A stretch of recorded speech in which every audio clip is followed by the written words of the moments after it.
First at 6, our Target 8 investigators are breaking some new developments tonight in the homicide investigation of a 4-year-old medically disabled boy. We have learned his former nurse has admitted to stealing the medicine that was meant to keep him alive. Records obtained today by Target 8 lay out the case against the former LPN, who at this moment is not facing charges.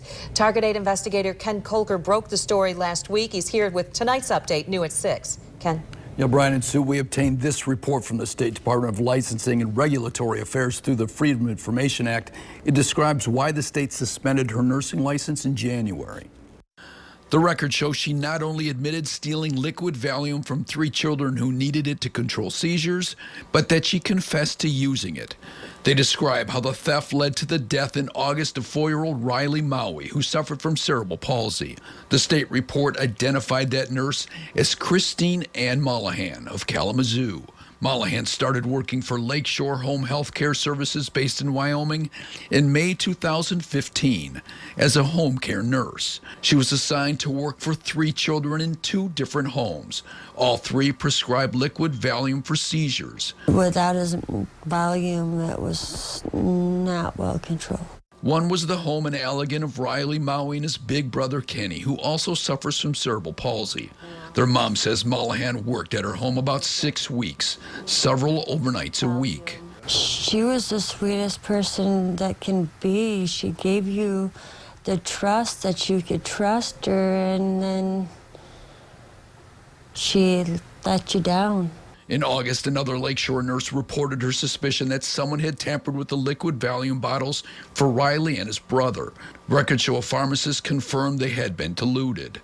A few days later, the father of another patient called Lakeshore to report that someone had tampered with the liquid Valium. Records don't identify that victim who survived, but police say that theft happened in Berry County.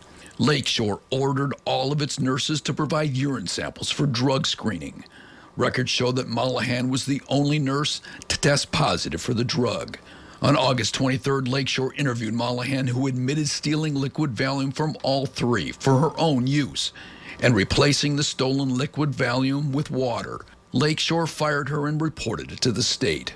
3 days later, Riley died of a seizure. A death later ruled a homicide. The medical examiner determined that Riley's medication had less than 10% of the prescribed concentration.